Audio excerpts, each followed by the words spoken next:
বনু সালামা গোত্রের মানুষেরা, আমি বিশ্ব নবীর কাছে তোমাদের সংবাদ পৌঁছায় তোমরা নাকি ওই বনু সালামা গোত্রটা ত্যাগ করে মসজিদে নববীর নিকটবর্তী যে খালি জায়গাটা আছে এই জায়গাটা নাকি তোমরা খরিদ করে ঘর বিটা বানাইবা। তোমাদের উদ্দেশ্য কি ঠিক আছে কিনা? ওই সাহাবীরা বললেন, ইয়া রাসূলুল্লাহ, আপনি যেদিন মসজিদে নববীর বারান্দায় এই ফজিলতপূর্ণ হাদিস বয়ান করলেন, ওই দিন থেকে আপনার পার্শ্ববর্তী মানুষগুলা আমাদেরকে দেখার পর আলাদা একটু ক্রিটিসাইজ করতে চায়। এজন্য আমরা চিন্তা করলাম ওই এলাকাটা ছেড়ে আমরাও নিকটবর্তী হয়ে যাব। আল্লাহর রাসূল বলেন, তাহলে এবার তোমাদের ফজিলত শুনো। হ্যাঁ, বনু সালামা গোত্রের মানুষেরা যারা মসজিদের নিকটবর্তী বসত ভিটা বানাইলো, এরা যখন ঘর থেকে বের হয়ে মসজিদের দিকে যখন রওনা করে, এর প্রতিটা কদমের বিনিময়ে একটা করে সওয়াব হয়। আর যারা তোমরা উত্তর এলাকার মধ্যে আসো, তোমাদের বাড়িঘর মসজিদ থেকে দূরে হওয়ার কারণে এদের তুলনায় তোমাদের পায়ের কদমগুলা মসজিদের দিকে বেশি পড়ে। আর আল্লাহ জানায় দিলেন, যেই মানুষটা ঘর থেকে বের হইয়া মসজিদের দিকে রওনা করবে, ওই ব্যক্তির আমল নামায় আল্লাহর পক্ষ থেকে একটা করে নেকি বরাদ্দ করা হবে। সুতরাং ও বনু সালামা গোত্রের মানুষেরা, ওই হাদিস অনুযায়ী তোমাদের কদম হবে বেশি, তোমাদের আমল নামায় নেকিও হবে বেশি। সুতরাং তোমাদের ঘর বানানোর ইচ্ছা আরো আছে কিনা?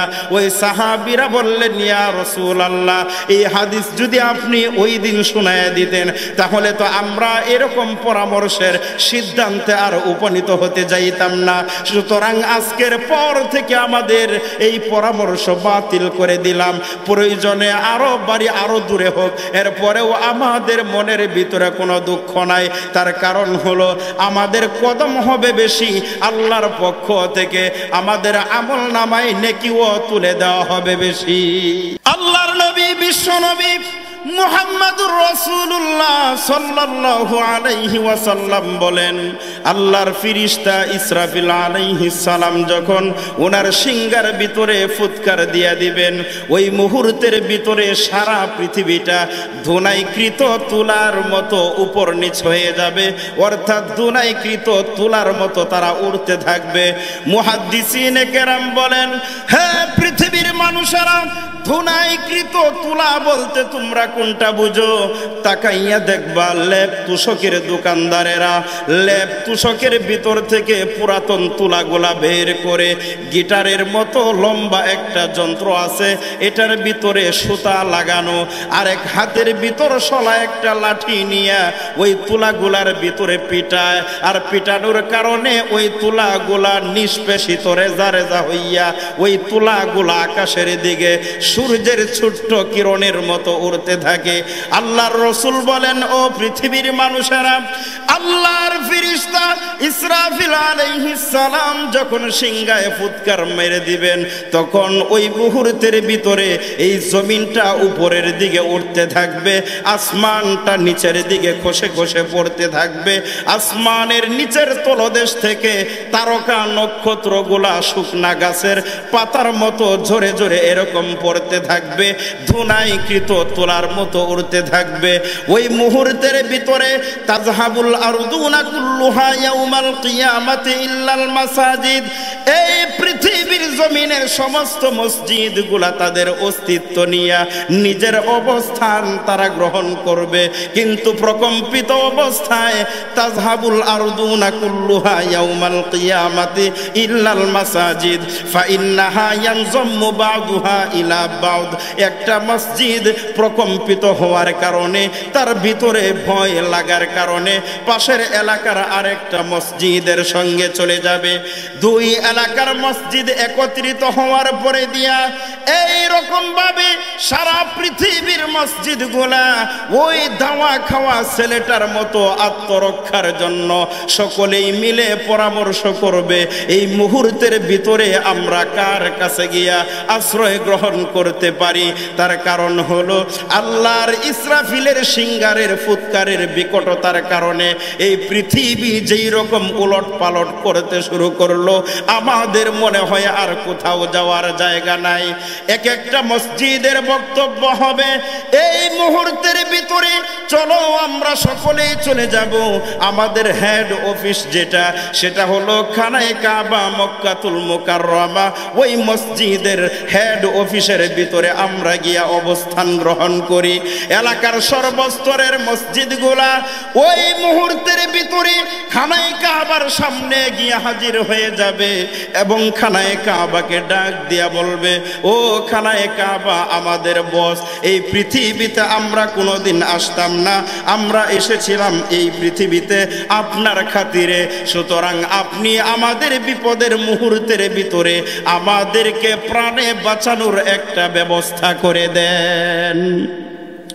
খানায়ে কাবার সামনে যখন উপস্থিত হয়ে যাবে, খানায়ে কাবা তাদেরকে ডাক দিয়া বলবে, এই মুহূর্তের ভিতরে তোমাদের দ্বিতীয় কোনো রাস্তা নাই চলে যাওয়ার জন্য, সুতরাং আমার পিছনে পিছনে তোমরা হাঁটতে থাকো, আমার সঙ্গে তোমরা চলো। এই মুহূর্তের ভিতরে তোমাদের বাঁচানোর জন্য আমি খানায়ে কাবা আল্লাহর তরি জান্নাতের দিকে রওনা হয়ে যায়। এই পৃথিবীর মসজিদগুলা খানায়ে কাবার হাত ধরে যখন রওনা করবে, জান্নাতের দিকে রওনা করে দিবে, ওই মুহূর্তের ভিতরে আপনাদের এই আশরাফিয়া মসজিদটুকু হাত উঠায় বলবে, বস এই মুহূর্তের ভিতরে আপনি আমাদেরকে নিয়ে আল্লাহর তরি জান্নাতের মেহমান হতে যাচ্ছেন। এই মেহমান হওয়ার আগে আগে আমাদের প্রত্যেক এলাকার মসজিদের একটা করে দাবি আছে। খানায়ে কাবা ডাক দিয়া বলবে, যেই বিভীষিকাময় ভিতরে বাবা তার সন্তানের দিকে লক্ষ্য রাখে নাই, মা তার মেয়েটার দিকে লক্ষ্য রাখে নাই, আপন স্বামীটা তার স্ত্রীর দিকে লক্ষ্য রাখে নাই, স্বামী তার স্ত্রীকে লক্ষ্য রাখে নাই, স্ত্রী তার স্বামীর কথাও বলে যায়, আপন বড় ভাই তার ছোট ভাইটাকে ভুলে গিয়েছে। এই মুহূর্তের ভিতরে নিজের জীবন না বাঁচাইয়া তোমরা আবার আমি খানায়ে কাবার সঙ্গে আলাদা কেমন দাবি উত্থাপন করতে চাও? এই ফুলতলা এলাকার মসজিদ ডাক দিয়া বলবে, যে এই মুহূর্তের ভিতরে পৃথিবীর কোন মানুষের বিপদের মুহূর্তে আল্লাহ ছাড়া তাদেরকে বাঁচানোর কেউ নাই। এই মুহূর্তের ভিতরে আমাদের দাবিটা হলো, সেই ফুলতলা এলাকার ভিতরে যারা আমাকে নির্মাণ করেছিল, যারা আমি মসজিদের দেওয়ালের এক বস্তা সিমেন্ট দিয়েছিল, যারা আমি দেওয়ালটাকে নির্মাণ করার জন্য একটা ইটের দ্বারায় সহযোগিতা করেছিল, যারা সর্বদাই আমি মসজিদের ভিতরে এসে নামাজ আদায় করত, ওই মুসল্লিগুলার অবস্থা না জানি কেমন হয়ে আছে। ও খানায়ে কাবা, আজকে ওই মুসল্লিদেরকে ছাড়া আমরা আপনার সঙ্গে জান্নাতের ভিতরে যাব না।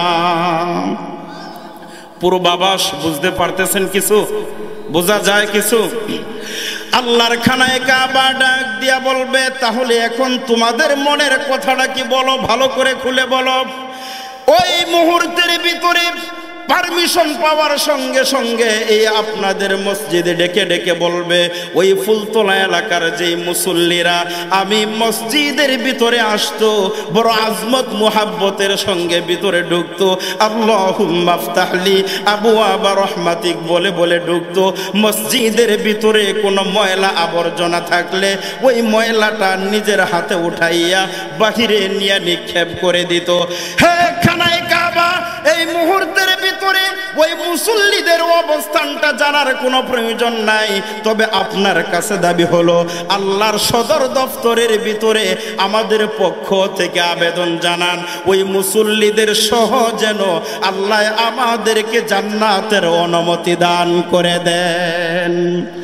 আল্লাহর কাছে খানায়ে কাবা হাত উঠাইয়া বলবেন, হে পরওয়ারদিগারে আলম, এই মুহূর্তের ভিতরে কোনো একটা মসজিদ জান্নাতের দিকে যেতে চায় না, তাদের মনের তামান্নাটা হলো ওই এলাকার মানুষগুলা লাগবে, যেই মানুষগুলা দুনিয়াতে তাদেরকে আবাদ করেছিল, ওই মুসল্লিদের ছাড়া আজকের এই মসজিদ আমার সঙ্গে রওনা করতে চায় না। ও পরওয়ারদিগারে আলম, মেহেরবানি করে আপনি অনুমতিটা দান করে দেন।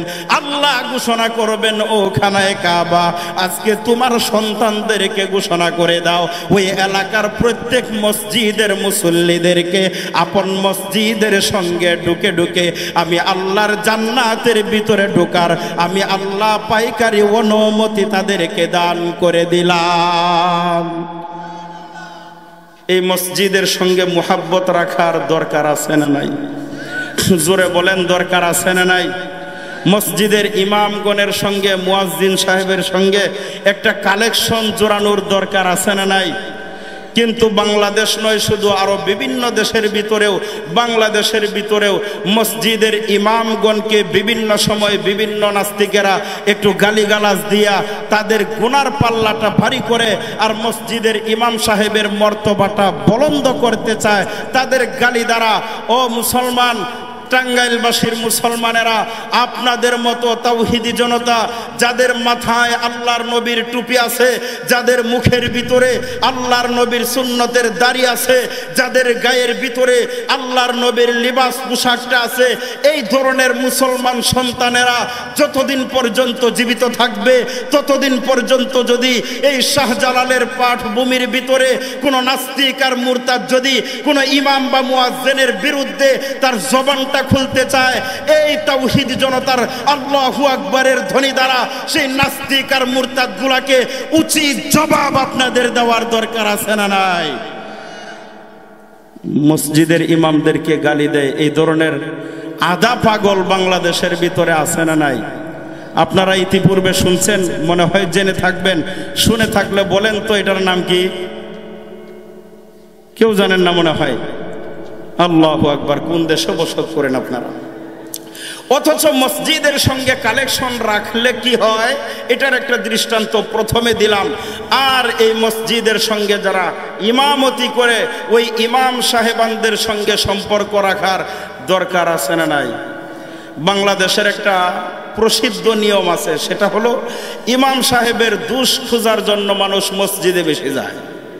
এমনিতে নামাজ পড়তে যায় কম, কিন্তু ইমাম সাহেবের দোষ খোঁজার জন্য যায়। তবে আপনাদের ফুলতলাবাসীর মানুষেরা খুব ভালো, আলহামদুলিল্লাহ, আমি আপনাদেরকে দোষারোপ করি না।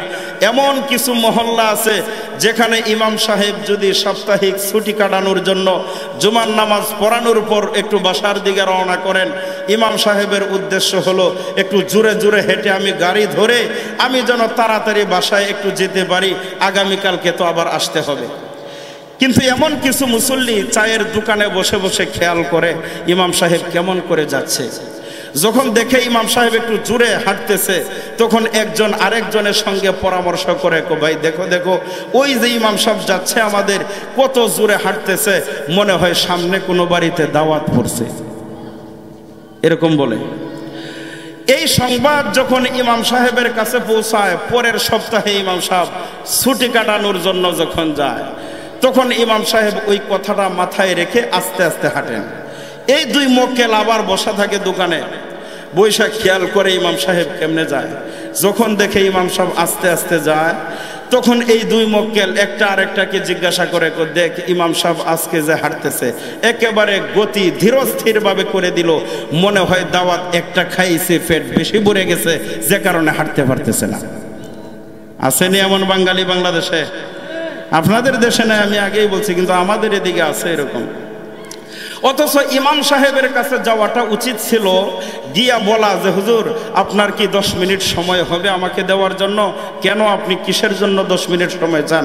হুজুর আমি তো 20 বছর যাবত নামাজ পড়তেছি, আমার রুকুটা সঠিকভাবে হচ্ছে কিনা, আমার সাজদাটা সঠিকভাবে আমি দিতে পারি কিনা, আমার আত্তাহিয়াতুটা সঠিকভাবে হচ্ছে কিনা, আমার রুকু সাজদার তাসবিহগুলো হচ্ছে কিনা, আমি আলাম তারার থেকে 10টা সূরা শিখলাম, মেহেরবানি করে একটু সূরাটা আমাকে শিখায় দেন। যদি আপনি শিখায় দিতেন আমার নামাজটা মনে হয়ে যেত। আমাদের উচিত ছিল ওইটা। অথচ আমরা 40 বছর যাবত নামাজ পড়ি, ইমাম সাহেবের কাছে গিয়ে আমরা এই কথাটা প্রকাশ করি না। কেন করি না? আমি যে বৃদ্ধ হয়ে গেলাম, আমি যদি ইমাম সাহেবকে গিয়া বলি আমি 2 রাকাত নামাজ আপনার সামনে পড়ি, কোথায় কোথায় ভুল হয় আপনি ধরায় দেন, এটা বলি না কেন? লজ্জার কারণে। এটা বলি না কেন? লজ্জার কারণে। ছেলেরা কি বলবে, আরে মিয়া বুড়া হয়ে গেছে, আজও নামাজ পড়ে না। এই যে লজ্জাটা আমার ভিতরে আমি কবর দিয়ে আমি যে ভুলভাবে নামাজ পড়েই যাচ্ছি, এটার জন্য দায়ী কি হবে? আমার ভুলটা তো সংশোধন করা উচিত। শিক্ষার কোনো বয়স নাই, এটা আমার চেয়ে আপনারা ভালো বুঝেন। একজন মুরব্বী 100 বছর হতে পারে, তাতে কি হয়েছে? উনি শিক্ষার জন্য তবলিগের ভিতরে যেতে পারে, উনি নামাজটা সংশোধন করার জন্য ইমাম সাহেবের কাছে যেতে পারে। এটা লজ্জার কোনো বিষয় না, বরঞ্চ এটা আপনি আমার সুনসিব, এটা আপনি আমার জন্য সুনসিব। বাইতুল মুকাদ্দাসের জমিনে, ফিলিস্তিনের জমিনের একজন মুসলমান সারা জীবনের ভিতরে কোনোদিন কোনো নামাজ আদায় করে নাই, কোনো রোজাও করে নাই। ওই মানুষটা সারাদিন আড্ডা দেওয়ার পর রাত্রিবেলায় ঘরের ভিতর শুয়ে শুয়ে ওই মানুষটা চিন্তা করে আগামী কালকে সকাল হয়ে গেলে বাইতুল মুকাদ্দাসের ইমাম সাহেবের কাছে গিয়া আমি একটু কোরআনের তেলাওয়াত শিক্ষা গ্রহণ করব। আমার সারা জীবন অতিবাহিত করে দিলাম, একদিনের জন্য আমি নামাজ পড়ব দূরের কথা, পশ্চিম দিকে ফিরে কোনোদিন হুচট খাইলাম না। এইভাবে চিন্তা করতে করতে রাত্রি যখন পোহায় যায়, আবার সকালবেলা গিয়া আপনাদের এলেঙ্গা শহরে গিয়া চায়ের দোকানে বসে থাকে, কিন্তু দিনের বেলায় আবার রাত্রির ফিকিরটা সে ভুলে যায়। সারাদিন আড্ডা দেওয়ার পর রাত্রি বেলায় যখন আবার বাসায় ফেরত আসে, আবার তার মেমোরির ভিতরে আগের দিনের চিন্তাটা চলে আসে। একদিন চলে গেল, আগামী কালকে আর এমন ভুল আমি করব না, কালকে ইমাম সাহেবের কাছে গিয়া আমি সেই কোরআনের তেলাওয়াত শিক্ষা করে নিব এবং নামাজের মাসআলাগুলা জেনে নিব। আবার পরের দিন যখন সকাল হয়ে যায়, আবার আগের মতো বাজারের ভিতরে গিয়া সময় দেয়, কিন্তু দিনের বেলায় মসজিদের পক্ষ থেকে মুয়াজ্জিন যখন আল্লাহু আকবারের ধ্বনি ওঠায়, তখন সে চায়ের দোকানে বসে টিভি দেখতে থাকে, কিন্তু মসজিদের দিকে কোনো ভ্রুক্ষেপ নাই। রাত্রি বেলায় যখন আবার শয়নে যায়, আবার আগের দিনের মতো চিন্তায় পড়ে যায়। এইভাবে কয়েকদিন চিন্তা করে পরে এবার মনের ভিতর ভালো করে আঘাত লাগলো, এইভাবে আল্লাহর সঙ্গে আমি প্রতারণা আর কতদিন করব? আগামী কালকে ঘরের থেকে বিদায় নিয়ে, বাড়ির সকলের কাছ থেকে জীবনের জন্য বিদায় নিয়ে, আমার বেডিং পত্র নিয়ে আমি মসজিদের দিকে রওনা করে দিব। আল্লাহর ওই বান্দাটা এর পরের দিন রওনা করে দিল। বাড়ি থেকে কিছু দূর চলে যাওয়ার পর এবার ওই মানুষটা মাত্র অল্প দূর যাওয়ার পরে দিয়া কাজায়ে এলাহির ডাক চলে আসার কারণে ওই রাস্তার ভিতরেই সে মৃত্যুবরণ করে আল্লাহর দরবারে তার হাজিরা দেওয়ার সময় হয়ে গেল। আল্লাহর পক্ষ থেকে জাহান্নামের ফেরেশতারা নাজিল হয়ে গেল, জান্নাতের ফেরেশতারাও চলে আসলো। এবার দুই জামাত ফেরেশতাদের ভিতরে ঝগড়া শুরু হয়ে যায়। জান্নাতের ফেরেশতারা বলেন, ভাই এই আল্লাহর বান্দাটাকে আমাদের হাতে উঠায় দাও। তার কারণ হলো সে ইলম তলব করার জন্য মাদ্রাসার দিকে রওনা করেছিল, সুতরাং আল্লাহর ঘরের দিকে যেহেতু রওনা করে দিল, এই খাতিরে আল্লাহর পক্ষ থেকে আমরা চলে আসলাম আল্লাহর বান্দাটাকে জান্নাতের দিকে নিয়ে যাওয়ার জন্য। জাহান্নামের ফেরেশতারা বলে, মিয়া এটা কোনো কথা হতে পারে? যেই ব্যক্তির জীবনে সারা জীবনের কোনো আমল বলতে কিছু নাই, আজকে সে ঘর থেকে বের হয়ে গেল, এখন এই মুহূর্তেই তাকে আপনাদের হাতে উঠায় দেব, এটা কোনোদিন হতে পারে না। এই দুই জামাত ফেরেশতাদের ভিতরে একটা তর্ক বিতর্ক সৃষ্টি হয়ে যায়। ওই মুহূর্তের ভিতরে আল্লাহ তার ফেরেশতাদের কমান্ডার জিবরাইল আলাইহিস সালামকে হুকুম করলেন, ও জিবরাইল, আমার দুই জামাত ফেরেশতাদের ভিতরে ঝগড়া শুরু হয়ে গেছে, তুমি এই মুহূর্তের ভিতরে গিয়া জজের দায়িত্বটা পালন করে দাও। জিবরাইল বলেন, আল্লাহ, জজ আমি হয়ে গেলাম, বিচার কার্য আদালত বসায় দেব, তবে ফর্মুলাটা তুমি একটু শেখায় দিলে ভালো হয়। আল্লাহ বলেন, দেখো, যেই বাড়ির থেকে সে রওনা করেছিল ফুলতলা আশরাফিয়া মসজিদের দিকে যাওয়ার জন্য, বাড়ির থেকে সে কতটুকু জায়গা অতিক্রম করলো? এখানে অল্প জায়গা অতিক্রম করেছে, এটা আমি আল্লাহ দেখতেছি।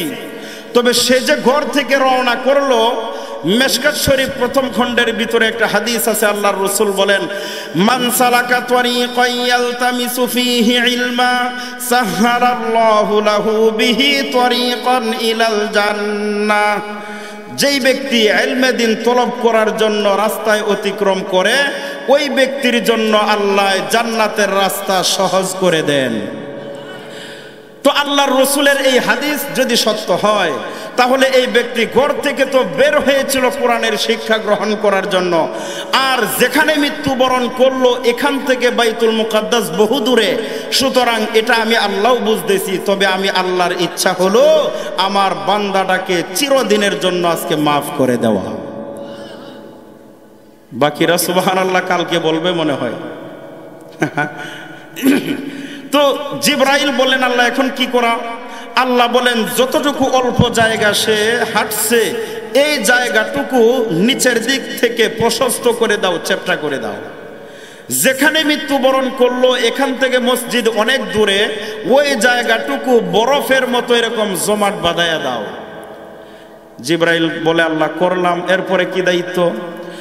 এবার আল্লাহ বলেন, জাহান্নামের ফিরিস্তাদেরকে আগে বলো তারা একটা দূরবীন দিয়ে একটা মাপ দেখ জমিটা কতটুকু হয়।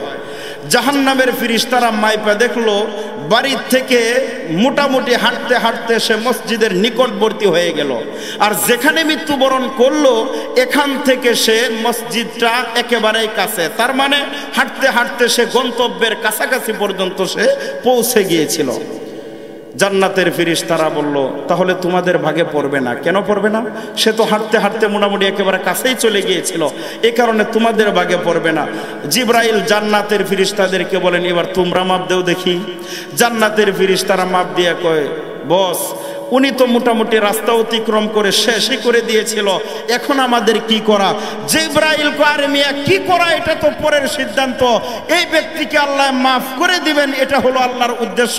এই জন্য আল্লাহ একটা খেলা ঢুকাইয়া দিলেন, যে কারণে কি করার এটা বলার আর কোনো সময় নাই। আল্লাহর উদ্দেশ্য হলো এই মুহূর্তের ভিতরে আল্লাহর এই বান্দাটাকে তোমাদের হাতে মারহাবা স্বাগতম জানাইয়া আল্লাহর তরি জান্নাতের মেহমান বানায় দাও। বুখারী শরীফের একটা হাদিস আছে, আল্লাহর রাসূল বলেন, মানি বাররাত কদামাহু ফি সাবিলিল্লাহ হারামাহুল্লাহু আলান নার। যারা ইলমে দ্বীন তলব করার জন্য রাস্তায় অতিক্রম করবে, কদামুন দুই পায়ের পিন্ডিলিও বলতে পারেন, পাতাও বলতে পারেন, দুইটা পায়ের নিচের অংশকে, ওই ব্যক্তির দুই পায়ের নিচের অংশকে জাহান্নামের আগুনের জন্য হারাম করে দেওয়া হয়। এখন বলেন তো, একটা মানুষ যদি হাঁটুর থেকে নিচ পর্যন্ত জান্নাতি হয়, বাকি বডিটা কি আল্লাহ কাইটা আলাদা জাহান্নামে দিবেন? আল্লাহ কি এতটাই নির্দয়? না, দুইটা পায়ের নিচের অংশের কারণে রসুল বলেন বাকি পুরা বডিটাকে জাহান্নাম থেকে আল্লাহ মুক্তি দান করে দিবেন। এই মসজিদের প্রতি আমরা দুইটা পাওকে সামনের দিকে অগ্রসর করে সামনের দিকে নিয়ে যেতে পারবো তো ইনশাল্লাহ? সকলেই পারবো তো ইনশাল্লাহ? জানি সৃষ্টি জগৎ হবে ফানা, জানি সৃষ্টি জগৎ হবে ফানা, আসবে রে এমন একদিন, আকাশ বাতাস চন্দ্র সূর্য রহবে না সেদিন, আকাশ বাতাস চন্দ্র সূর্য রহবে না সেদিন। পুরা সৃষ্টি যখন ফাতরত, এই সূরার মধ্যে বিস্তারিত আল্লাহ ব্যাখ্যা করে বলেন যে গাছ থেকে শুকনা পাতাটা যেরকম ঝরে যায়, পুরা আসমান থেকে তারকা এই নক্ষত্রগুলা এরকম খসে খসে পড়বে, ওই দিন কোনো কিছুর দোহাই দিয়েও কেউ টিকতে পারবে না। সুতরাং সাধারণ মানুষ তো আরো একেবারে দুর্বল। আল্লাহ বলেন ওয়াখুলিকাল ইনসানু দাইফা, দুর্বল অবস্থায় আমি আল্লাহ মানুষকে সৃষ্টি করলাম, এই মানুষের তো অস্তিত্ব আরো আগে ধ্বংস হয়ে যাবে। সুতরাং ওই অস্তিত্বটা টিকিয়ে রাখার জন্য দুনিয়াতে যতদিন পর্যন্ত আমাদেরকে আল্লাহ হায়াত নামক দৌলতটা দিয়েছেন, এই হায়াতটাকে সৎ পথে কাটাবো না অসৎ পথে? জোরে বলেন, কোন পথে? ভেজাল ভাবে না নির্ভেজাল ভাবে? না ভেজাল ভাবে? ভেজাল ভাবে। বাংলাদেশটা পুরাটাই ভেজাল, বাংলাদেশটা পুরাটাই ভেজাল। না আপনাদের দেশে ভেজাল নাই? আমরা দেশ, জি জি, এই পুরা মানুষের ভিতরে এরকম ভেজালে ভরপুর। এই ভেজাল থেকে নিজের জীবনটাকে নিজে হাতাইয়া নিজে খুঁটে খুঁটে ভেজালের রাস্তার থেকে মুক্তি দিয়া সচলের রাস্তায় আমাদেরকে চলতে হবে। যদি ওই রাস্তায় চলতে পারি তাহলে মরার পরে যে দুইটা রাস্তা আছে, ফারিকুন ফিল জান্নাতি ওয়া ফারিকুন ফিস সাঈর, একটা হলো জাহান্নামের, একটা হলো জান্নাতের। যদি ভেজাল থেকে বাঁচাইয়া নিজের নফসটাকে নিতে পারি তাহলে আল্লাহ বলেন ওই মানুষগুলার জন্য জান্নাতে যাওয়ার জিম্মাদারি আমি স্বয়ং আল্লাহ গ্রহণ করে নিলাম। এর চাইতে বড় পাওয়া আল্লাহর কাছে আরো কিছু হতে পারে? এর চেয়ে বড় আরো কিছু হতে পারে? এখন মহিলারা, মা বোনেরা যারা আছেন পর্দার আড়ালে, আপনারা বলবেন যে পুরুষরা না মসজিদে গেল, ওনারা ঈদগাহে গেল নামাজ পড়তে, আমরা কোথায় যাব? আমাদের তো মসজিদও নাই, আমাদের তো ঈদগাহ নাই, তাহলে আমরা কোথায় যাব? প্রশ্ন হয় না হয় না? হয়, কারণ তারাও তো মানুষ, তাদেরও তো হিসাব হবে। তাদের হিসাব থেকে মুক্তি পাওয়ার জন্য এই প্রশ্নটা আম্মাজান হযরতে আয়েশা সিদ্দিকা রাদিয়াল্লাহু তাআলা আনহার কাছে মহিলারা করেছিলেন। এই প্রশ্ন আম্মাজান আয়েশা সিদ্দিকা রাদিয়াল্লাহু তাআলা আনহা রাসূলের কাছে করলেন যে আজকে কয়েকজন মহিলা এই প্রশ্নটা করেছিলেন, এখন রাসূল তাদের জবাবটা কি দিয়ে দিব? আল্লাহর নবী, বিশ্ব নবী মুহাম্মদুর রাসূলুল্লাহ সাল্লাল্লাহু আলাইহি ওয়াসাল্লাম জানায় দিলেন, ও বিবি আয়েশা, যেই সমস্ত মহিলারা তোমার কাছে এই প্রশ্নটা করলো, প্রশ্নটা শতভাগ তাদের যুক্তিসঙ্গত। কারণ পুরুষদের জন্য নেকি অর্জন করার ক্ষেত্র হলো মসজিদ, পুরুষের জন্য নেকি অর্জন করার ক্ষেত্র হলো মাদ্রাসা, পুরুষের জন্য নেকি অর্জন করার ক্ষেত্র হলো আপনার জিহাদের ময়দান। কিন্তু মহিলারা জিহাদের ময়দানে যেতে পারবে না, মহিলারা মসজিদের দিকেও যেতে পারবে না, মহিলারা মাদ্রাসায়ও যেতে পারবে না। তাহলে এদের তো হিসাব নিকাশ থেকে মুক্তিপণ আদায়ের জন্য সওয়াবের দরকার আছে। হে নবীর বিবি আয়েশা, ওই সমস্ত মহিলা বর্গদেরকে বলে দিবা, আগামী কালকে যখন তোমার দরবারে আসবে তাদেরকে বলে দিবা, যেই মহিলাটার স্বামী মসজিদে যাবে নামাজ পড়ার জন্য, যেই মহিলাটার বাবা মসজিদে যাবে নামাজ পড়ার জন্য, যেই মহিলাটার স্বামী অথবা বাবা জিহাদের ময়দানে যাবে জিহাদ করার জন্য, ওই ঘরের দায়িত্বরত যতগুলা মহিলারা রয়েছে ওই মহিলাদের সওয়াবের পূর্ণ অংশ গ্রহণ করার জন্য সুবর্ণ সুযোগ হলো, পুরুষ যখন জিহাদের ময়দানে যাবে, জিহাদের ময়দানে গিয়া ঘোড়া দৌড়াইয়া কষ্টের সম্মুখীন হয়, এরপরে তারা আমল নামায় সওয়াব হয়। পুরুষেরা ঠান্ডার ভিতরে ওযু করে, ঠান্ডা পানি দিয়া ওযু করে মসজিদে গিয়া টাইলসের ঠান্ডার ভিতরে কপালটাকে সেজদা দেয়, এরপরে তারা আমল নামায় সওয়াব হয়। পুরুষেরা মাদ্রাসার ভিতরে দান সদকা করতে গিয়া ওখানে তার মাল সম্পদ খরচ হয়, এরপরে তার আমল নামায় সওয়াব হয়। কিন্তু মহিলারা ওই ঘোড়া দৌড়াইয়া জিহাদের ময়দানে যাওয়া লাগে না, কাফেরের তলোয়ারের আঘাত খাইতে হয় না, এরা এদের পরিমাণ সমপরিমাণ সওয়াবের অধিকারী হওয়ার একটা সুবর্ণ রাস্তা আছে। সেই রাস্তাটা হলো, যেই মহিলার অভিভাবক জিহাদের ময়দানে যাওয়ার জন্য প্রস্তুত হয়, ওই মুহূর্তের ভিতরে জিহাদের সরঞ্জাম গুলা মহিলাটা সামনের দিকে অগ্রসর করে দিবে। জিহাদের ময়দান থেকে আসার পরে ওই মহিলাটা গরম পানি করে দিয়া তার বাবা অথবা তার স্বামীটাকে হাত মুখ গুলা ধৌত করে দিবে, খাবার গুলা টেবিলের উপর ভালো করে পরিবেশন করে দিবে।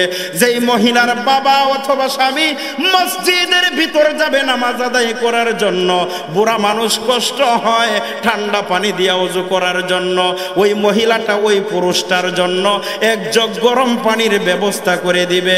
এরকম আনুষঙ্গিক কাজগুলা যখন করবে, ওই পুরুষটা জিহাদের ময়দানে গিয়া যেই পরিমাণ সওয়াবের অধিকারী হবে, মসজিদের ভিতরে গিয়া যেই পরিমাণ সওয়াবের অধিকারী হবে, মাদ্রাসায় দান সদকা করে সমাজের সংস্কারক উন্নয়নমূলক কাজ করে যেই পরিমাণ সওয়াবের অধিকারী হবে, ঘরের ভিতর বসে বসে মা বোনেরা একটু তাদের কাজে সহযোগিতা করলে ওই পুরুষগুলার সমান সওয়াব আল্লাহ তাদেরকেও দান করে দিবেন।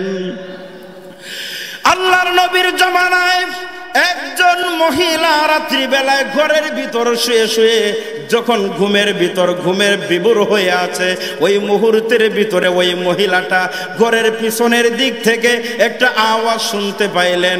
নবীর সাহাবী হযরতে বেলাল হাবশী রাদিয়াল্লাহু তাআলা আনহু ঘরের পিছন দিয়ে হাঁটতেছেন আর বলতেছেন হাইয়া আলাল জিহাদ। মহিলাটার এই কথা শোনার সঙ্গে সঙ্গে দুই চোখের ঘুম তার ভেঙে যায়। মহিলাটার ঘুম ভেঙে যাওয়ার কারণে এবার ঘরের খাটের উপর সে বসে পড়লো। বসে বসে চিন্তা করলো, নবীর সাহাবী প্রতিদিন হাইয়া আলাস সালাহ হাইয়া আলাল ফালা বলে এই রকম ভাবে আহ্বান করে, কিন্তু আজকে নবীর সাহাবী হাইয়া আলাল জিহাদ বলে ঘোষণা করলো। বুঝলাম না। ওই মহিলাটা এক পর্যায়ে কান্না করতে শুরু করে দিল। এই মহিলার চোখের পানি, তার সঙ্গে একটা নাবালেগ ছোট্ট ছেলে ছিল ঘুমন্ত অবস্থায়। ওই ছেলেটার বুকের উপর মহিলার চোখের পানিটা পড়ে গেল। ওই পানিটা পড়ে যাওয়ার কারণে ছেলেটার ঘুম ভেঙে যায়। ছেলে ঘুম থেকে চেতন হওয়ার পরে দেখে তার মা অজরে কান্নাকাটি করতেছে। ছেলেটা প্রশ্ন করলো, মা এত গভীর রজনীতে তুমি একা একা কেন কান্নাকাটি করো? মহিলা ডাক দিয়া বলে, বাবা, আল্লাহর নবীর সাহাবী তোমার বাবা বদরের ময়দানে শহীদ হয়ে গিয়েছেন। এখন আমার কোনো বড় সন্তান নাই, একমাত্র তুমি হলে নাবালেগ সন্তান। আমি মহিলা মানুষ, আমি জিহাদের ময়দানে অংশগ্রহণ করতে পারবো না। আজকে নবীর সাহাবী হযরতে বেলাল আমার ঘরের পিছন দিক দিয়া হাইয়া আলাল জিহাদ বলে ঘোষণা করে গেল। এর দ্বারাই বোঝা যায় আল্লাহর নবী মনে হয় আগামী কালকে জিহাদের ময়দানে অংশগ্রহণ করার জন্য যাবেন। বেলালের জবান দ্বারা বোঝা গেল, হে মদিনার মানুষেরা, এই মহল্লার ভিতরে আল্লাহ এবং আল্লাহর রসুলের আশেক যদি কোনো মানুষ থাকো, তাহলে আগামীকালকে আল্লাহর রসুলের সঙ্গে জিহাদের ময়দানে অংশগ্রহণ করার জন্য চলে আসো। মহিলা ডাক দিয়া বললেন, বাবারে, তুমিও তো নাবালেগ, আমিও তো মহিলা মানুষ, তোমার আব্বাও বেঁচে নাই, তোমার বড় কোনো ভাই নাই। আমি আল্লাহর রসুলের সফর সঙ্গী হিসাবে আল্লাহর দরবারে কুরবানি করার জন্য উৎসর্গ করার মতো একজন সন্তানও আমার নাই। আমি কালকে রসুলের দরবারে কাকে নিয়ে যাব? ছেলে ডাক দিয়া বলেন, মা, চিন্তার কোনো বিষয় নাই। আমার বাবা বদরের ময়দানে শহীদ হয়েছে, এটা আপনার মুখ থেকে আমি শুনলাম। আপনি মহিলা মানুষ, আপনাকেও যুদ্ধের ময়দানে নেওয়া হবে না। আমি নাবালেগ সন্তান হিসাবে আমাকেও যুদ্ধের ময়দানে রসুল নেবেন না। তবে আমি আপনার সঙ্গে এক ওয়াদায় অঙ্গীকারবদ্ধ হয়ে গেলাম, আমি হয়তোবা শহীদ হয়ে যাব। আপনাকে হাসরের ময়দানে শহীদের মা বলে উঠানোর চেষ্টায়, আর না হয় আমি জিহাদের ময়দানে যাব আপনাকে মুজাহিদের মা বলে সাব্যস্ত করার জন্য। মহিলা বলেন, তাহলে তুই পারবি রে বাবা? এই নাবালেগ সন্তানটাকে মহিলা পরের দিন নিয়ে যায় রসুলের দরবারে উপস্থিত হওয়ার জন্য। সাহাবায়ে কেরামদের তরতিব রসুল ঠিক করে দেওয়ার জন্য সিরিয়াল করলেন। ওই মহিলাটা সাহাবায়ে কেরামদেরকে ডাক দিয়া বললেন, ও মুজাহিদ ভাইয়েরা, আল্লাহর নবীর কাছে গিয়া একটু খবর পৌঁছাইয়া দেন, একজন বিধবা মহিলা এসেছেন আপনার সঙ্গে কথা বলার জন্য। সাহাবায়ে কেরাম বলেন, ও মহিলা, আল্লাহর নবীর জিহাদের তরিকার ভিতরে একটা তরিকা হলো কোন মহিলাদেরকে যুদ্ধের ময়দানে নেওয়া হয় না, নাবালেগ সন্তানদেরকেও নেওয়া হয় না। তাহলে আপনি তো এই দুইটার ভিতরে আছেন, আপনি দেখা করেই বা লাভটা কি হবে? আপনাকে তো নেওয়া হবে না। ওই মহিলা কান্দেন আর বলেন, ভাই, আমাকে যে জিহাদের ময়দানে নেওয়া হবে না এটা আমিও জানি, সন্তানটা নাবালেগ তাকেও নেওয়া হবে না জানি, তবে আল্লাহর নবীর সঙ্গে আমার কিছু কথা বলার ছিল। আল্লাহর নবী এক পর্যায়ে আসলেন দেখা করার জন্য। মহিলার নাবালেগ সন্তানটাকে তখন তুলে ধরলেন, ইয়া রাসূলুল্লাহ, ইয়া হাবিবাল্লাহ, আমার সন্তানটাকে নিয়ে আসলাম আপনার দরবারে উৎসর্গ করে দেওয়ার জন্য। রসুল বললেন, না, এই নাবালেগ সন্তানটাকে নিয়ে কোনো লাভ হবে না। সে তীর চালাইতেও পারবে না, তলোয়ার চালাইতেও পারবে না, বরঞ্চ তাকে জিহাদের ময়দানে নিয়ে গেলে আমাদের আলাদা একটা পেরেশানি পানি থেকে যাবে, যাও তাকে বাড়ির দিকে নিয়ে যাও। ছেলেটা যখন ভবিষ্যতে কোনোদিন বড় হবে, আল্লাহ যদি তাকে জীবিত রাখে, ওই সময় তাকে জিহাদের ময়দানে নেওয়া হবে।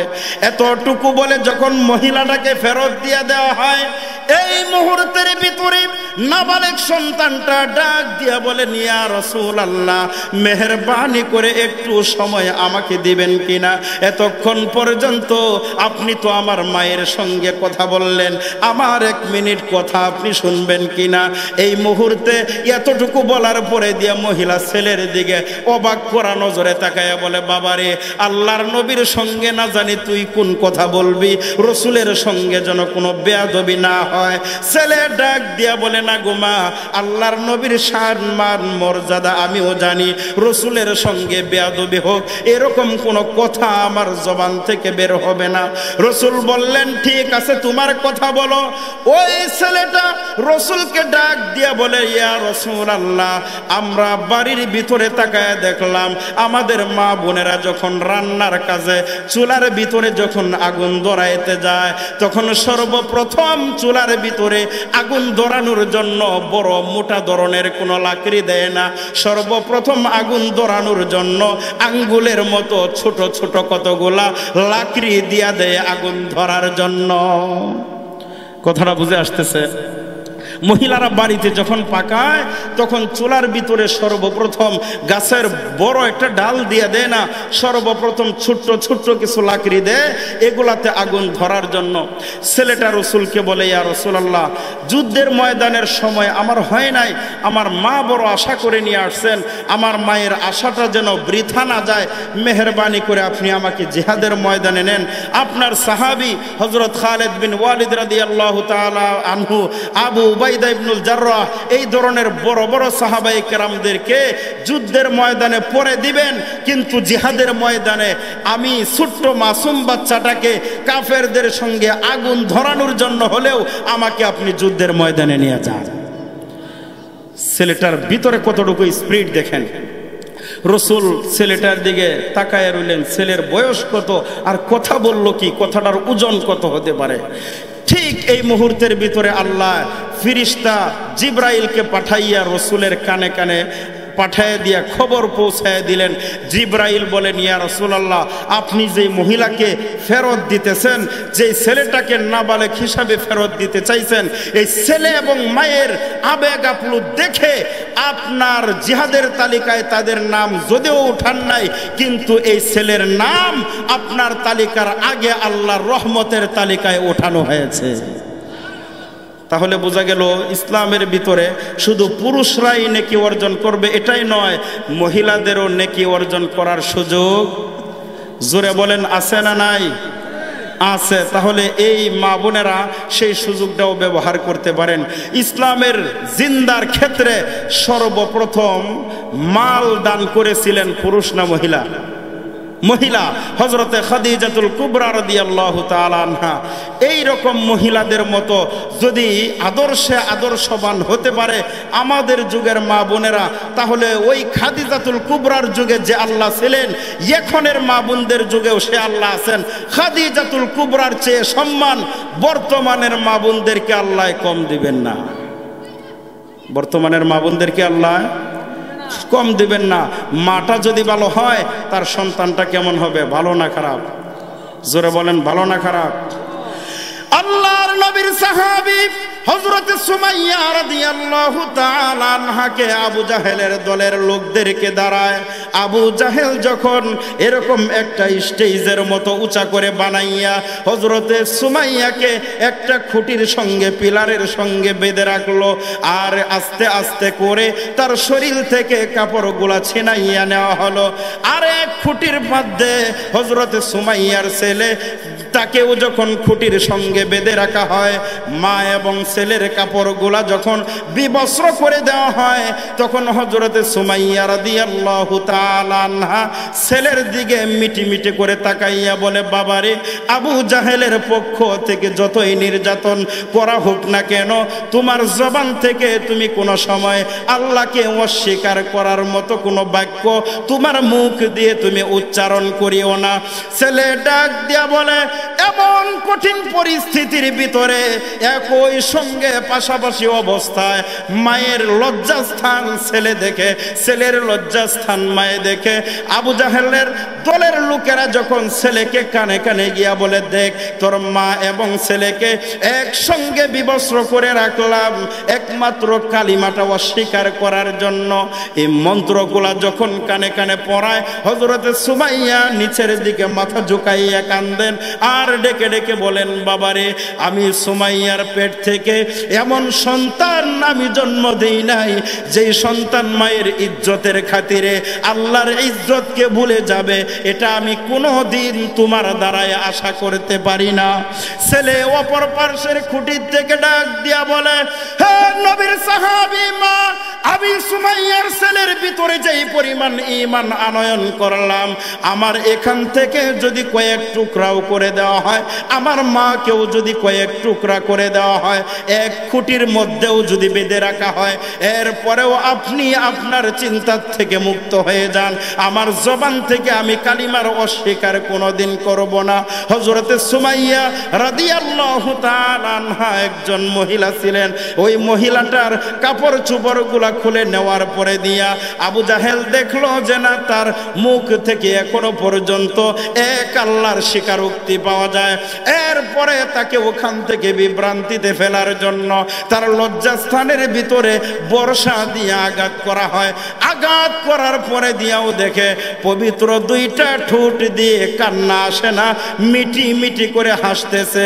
আবু জাহেলের লোকেরা কানে কানে গিয়া বলে, যেই মুহূর্তের ভিতরে মানুষ পানির জন্য পিপাসিত হয়ে যায়, তৃষ্ণার্ত অবস্থায় পানি পানি বলে চিল্লায়, ওই মুহূর্তটার ভিতরেও তোমরা এত আঘাত করার পরে দিয়াও কেন হাসো? উচিত ছিল তোমরা প্রাণ ভরে কান্না করার জন্য। নবীর সাহাবী ডাক দিয়া বলেন, ও কাফের বেঈমানেরা, যদিও তোমাদের চর্ম চোখ দিয়া তোমরা দেখতেছো আমাদের গায়ের ভিতরে পর্যাপ্ত পরিমাণ আঘাত হানতেছো, কিন্তু আল্লাহর কসম করে বললাম এই আঘাতের কোনো ব্যথা আমাদের শরীরের ভিতরে অনুভব হয় না, তাহলে হাসো কেন? হযরতে সুমাইয়াও ডাক দিয়া বললেন, হাসি কেন? আমার শরীরের ভিতর থেকে কাপড়গুলা খুলে নেওয়া হয়েছে এবং পর্যাপ্ত পরিমাণ আঘাত করা হয়েছে। এই আঘাতগুলা করতেছো আর আমরা চোখের দিয়া আমরা সামনের দিকে দেখতেছি জান্নাতের ভিতর থেকে কতগুলা রহমতের ফেরেশতা এবং হুর গেলমানেরা আমাদেরকে এইভাবে আহলান সাহলান বলে হাতে উঠাইয়া আমাদেরকে ডাকাডাকি করতেছে। আর একটু মুহূর্তের জন্য অপেক্ষা করো, বেঈমান হইও না, এরা তোমাদেরকে আঘাত করে দুনিয়ার থেকে বিদায় করতে দেরি হবে, কিন্তু আমরা হুর গেলমানেরা রহমতের রুমাল নিয়ে তোমাদের রুহটাকে প্যাকেটজাত করার জন্য উপস্থিত হয়ে গেলাম। তোমাদের বডি থেকে রুহটা আলাদা করতে দেরি হবে, কিন্তু আমরা তোমাদের রুহটাকে আল্লাহর জান্নাতের ভিতরে নিতে দেরি হবে না। এই ধরনের অবস্থার শিকার ওনারা হয়েছেন। এরপরেও আল্লাহর ইবাদত থেকে দিন ইসলামকে জিন্দা রাখার ক্ষেত্রে এক পাও পিছপা হটে নাই। সুতরাং আমরা যতদিন পর্যন্ত জীবিত থাকব ততদিন পর্যন্ত আল্লাহ এবং আল্লাহর রসুলের আনিত ধর্মের উপর অটল থাকতে পারবো তো ইনশাআল্লাহ? সকলেই পারবো তো ইনশাআল্লাহ? না, বর্তমানে অনেকে মনে করে ডিজিটাল যুগ হিসাবে ইসলামের শরীয়ত কিছু মানি আর বর্তমান যুগেরও কিছু নিয়ম মানি। না, কিছু মানলে আল্লাহর রসুলের শাফাআত পাওয়া সম্ভব নয়, মানলে পুরাটাই মানতে হবে, না মানলে একটুকু মানার দরকার নাই। এ হালকা মানা হালকা না মানা এটার দ্বারা নিজের জীবনকে কষ্ট দেওয়ার কোনো প্রয়োজন নাই। আমরা মুসলমানের সন্তান, আমাদেরকে আল্লাহ তাআলা মুসলমানের ঘরে জন্ম দিয়েছেন। আমরা কি জন্মের আগে আল্লাহর কাছে আবেদন করেছিলাম যে আল্লাহ তুমি আমাদেরকে জন্ম দাও মুসলমানের ঘরে? এরকম দরখাস্ত কেউ করেছিলেন? আপনাদের এই এলাকার কাছে আশেপাশে হিন্দু আছে, হিন্দু ধর্মের লোক নাই? হিন্দুরাও জানে আপনারা যে জান্নাতি হবেন, হিন্দুরাও জানে, এটা হিন্দুরাও বিশ্বাস করে, কিন্তু আমরা মুসলমানরা বিশ্বাস করতে সহজে পারি না। আমরা মুসলমান ধর্মের মানুষেরা যখন বৃদ্ধ হয় অসুস্থ হয়, মৃত্যু শয্যায় যখন শুয়ে যায়, তখন মসজিদের ইমাম সাহেবকে ডাক দিয়া বলে, হুজুর আমার বাবা অথবা আমার দাদা মৃত্যু শয্যায় পাঞ্জা লড়ছে, আপনি একটু দয়া করে আমাদের বাসায় আসেন, একটু তওবা পড়ায় দেন। এরকম বলে কিনা আপনাদের দেশে? বলে না? হিন্দুরাও যখন মারা যায়, হিন্দুদের কোনো মানুষ যখন মারা যাওয়ার সময় হয়, তখন হিন্দুদের ব্রাহ্মণ বা ঠাকুর মশাইকে তারা নিয়ে আসে, আয়সা বলে যে আমাদের এই জাতি ভাইটাকে একটু তওবা পড়ায় দাও। তওবাটা কি হয় আমি আপনাদেরকে বোঝানোর চেষ্টা করছি। যাদের সঙ্গে প্রবীণ হিন্দুদের মোহাব্বত খাতির আছে, বন্ধুত্ব আছে, তাদের কাছে জিজ্ঞাসা করবেন, সহজে বলবে না, অথবা ঠাকুরের সঙ্গে মোহাব্বত থাকলে ঠাকুরকে গোপনে জিজ্ঞাসা করলে বলতে পারে। আমাদের ধর্মে যেরকম তওবা করা হয়, এরকম হিন্দুরাও মারা যাওয়ার আগে ঠাকুর মশাই আইসা তাদেরকে তওবা পড়ায়। তওবাটা পড়ায় হলো এইভাবে, লা ইলাহা হরদিপাদং ইল্লাইল্লাহ পরমপাদং জন্ম বৈকুণ্ঠ বৈনতি। যেটা পড়লেন হুজুর, এটা তো বুঝলাম না, এটার অর্থও তো বোঝা সম্ভব না, এটা আসলে বোঝা সম্ভব না।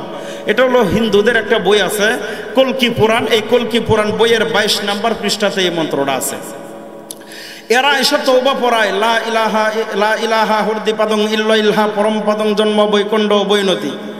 এটার অর্থটা হলো যে, ও আমার জাতি ভাই, এতদিন পর্যন্ত তুমি আমাদের সমাজের ভিতরে ছিলা, আমাদের ধর্মের রীতিনীতি মেনে চললা, আমরা তোমাকে সাধুবাদ জানাইছিলাম, কিন্তু মরার সময় তোমার কানে কানে একটা চূড়ান্ত সত্য কথা বলে দেই।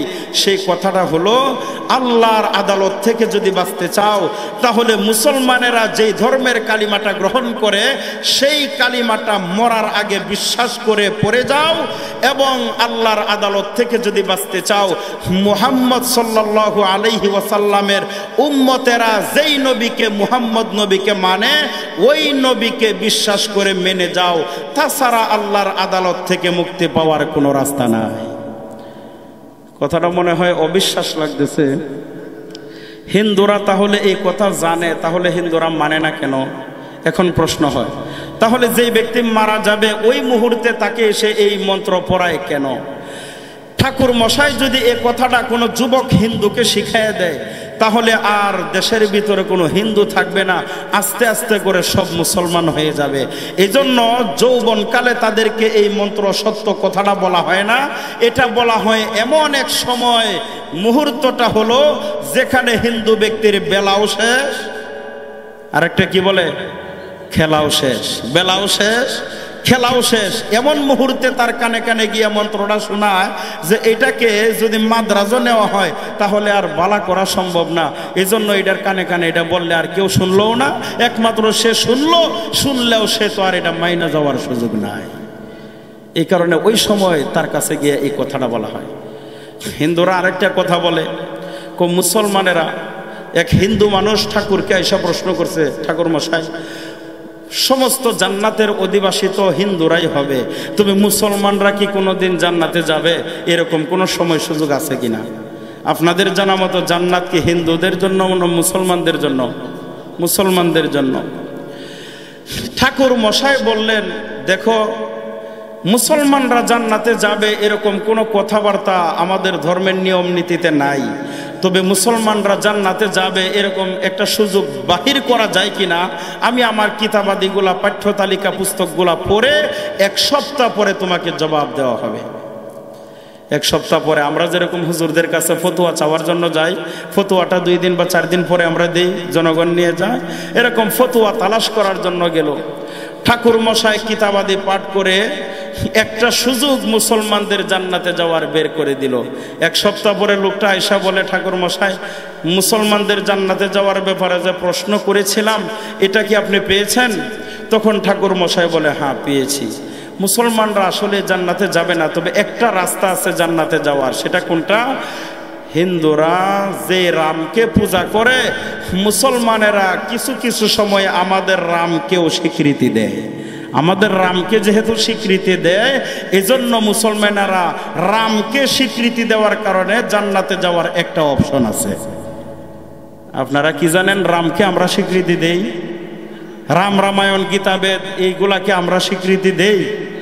হিন্দুদের দলিলটা হলো, আগে দলিলের আগে আপনাদের জবান থেকে শুনি, যেটা মানে সাধারণভাবে সমাজে প্রচলিত।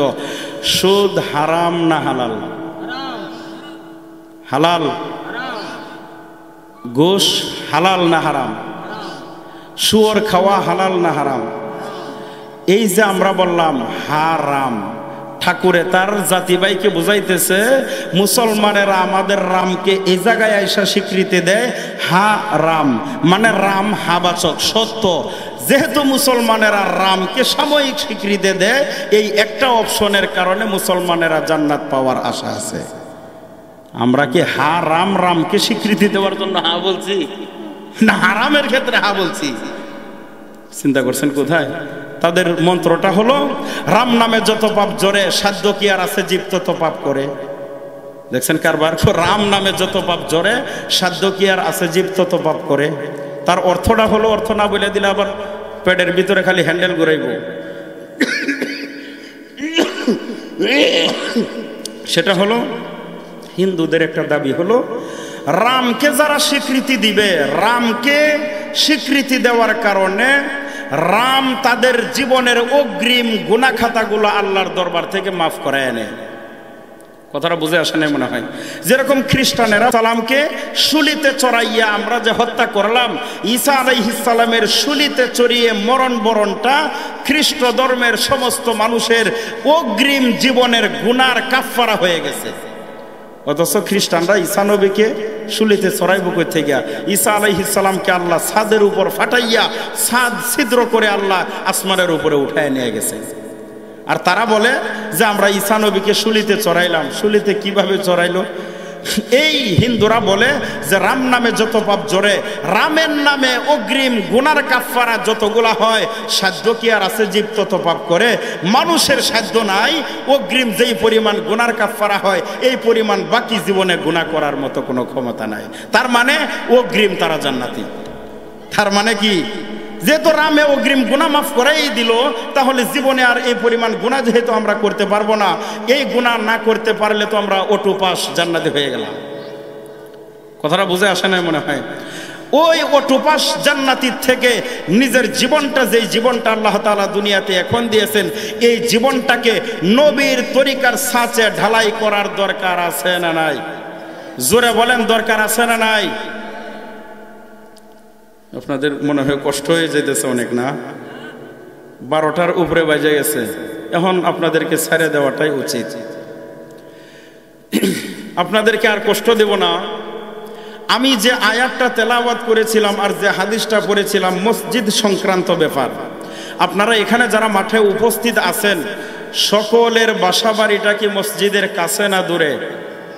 মোটামুটি কাছেও আছে, দূরেও আছে। যেরকম বড় মহল্লা হলে বলে উত্তর পাড়া, মধ্যপাড়া, দক্ষিণ পাড়া, পূর্ব পাড়া, পশ্চিম পাড়া, এরকমই তো সাধারণত হয়ে থাকে। তো যারা মসজিদের কাছে আছে বা মসজিদের দূরে আছে, এদের জন্য ওই হাদিস থেকে আমরা আবার আলোচনা টানতে হয়। কেন?